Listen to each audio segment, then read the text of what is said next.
on our catalog, and it wasn't until attending that cooking show and listening to that consultant talk about this business did I realize what I was missing in my own demo. It wasn't that I didn't love the Pampered Chef, because I did, I always did. I just wasn't sharing my passion and my love the same way I was when I was talking about the deep covered baker. So after tweaking my show opening and closing, talking about the opportunity when I was out and about, amazing things started to happen. I was sharing, and we were growing one recruit at a time. I went from 8 people on my personal team to 103 that first year I earned Circle of Honor. Crazy. So the incredible thing about sharing a business opportunity is that it solves every problem you might be having in your personal business. If you need to make more money, you need to grow a team and you will increase your income at the same time you are helping someone else increase theirs. If you're frustrated by team members that aren't working, then go out and add new team members. If you'd like to promote to the next level, then sharing the business opportunity is how that happens. As you will find people that are interested in taking their new business to the next level. You see, in our business, recruiting is not optional, it's mandatory.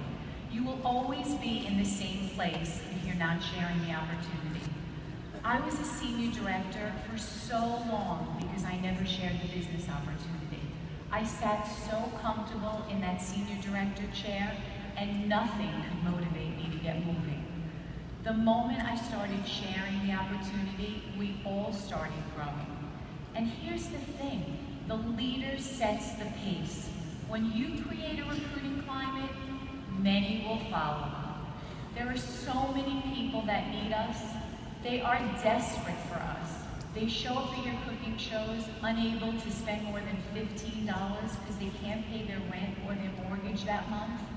I promise you there are at least 2 people at every single cooking show that were laying in bed the night before wondering how they were ever going to get out of credit card debt, how they would ever be able to afford to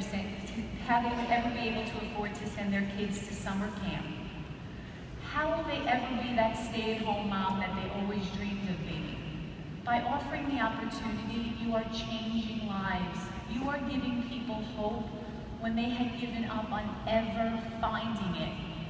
At the end of the day, our products are incredible, but they don't change lives. Our business opportunity does. Think about what the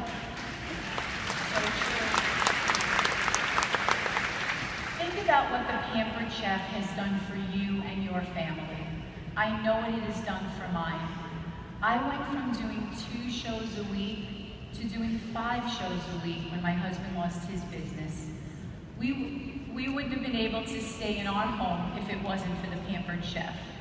I thank God every day for what I have and for what this company has given me. So why wouldn't I want to share it with everyone I know and everyone I meet? It wouldn't make sense not to. I challenge each and every one of you to go home and just tweak your show a little bit to incorporate our opportunity a little more than maybe you've been doing now. Make our business the product that you sell the most. Go out there and change lives, one recruit at a time.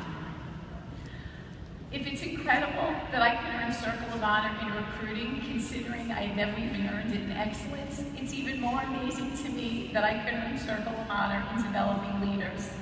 3 years ago, before I promoted to an executive director, I had not promoted a director in probably 8 years or more. Developing leaders was just not something I ever did. Possibly because I didn't recruit, so how could I ever develop a leader if I didn't have anyone to develop? Remember, I had 8 people on my personal team before I started recruiting. So how do you develop a leader? Well, first you need to have a strong pool to work with because not everyone wants to be a director. The process goes in cycles. You first need to build a strong personal team by your recruiting, and then you need to work with those that do want more. I came home from conference last year and reached out to everyone on my team and told them that my goal was to be a better leader. I explained that I would be working with a group of people who wanted more. I also explained to them that in order to become a director, they needed to have a personal, strong show schedule. I worked closely with them. They came to many of my shows. I went to their shows when I wasn't working. And I will tell you, amazing things happen when you double team at a party. We built relationships, friendships, and that's what this business is. It is a relationship building business. I asked them for lists of people they knew that could benefit from the Pampered Chef and everything that we do offer. We did three-way calls, we did some opportunity events at their homes, and lots of great things were happening. We partnered up and the growth began. Watching others reach their goals is so incredibly satisfying. I am so proud of what has been happening in our organization, and there's a renewed sense of excitement. I want all of you to know that there is so much talent in our field.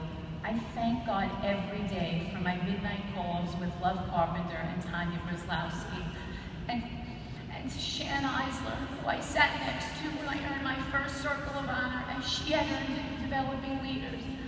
Sharon shared so much during that dinner that I went home and I immediately started changing things.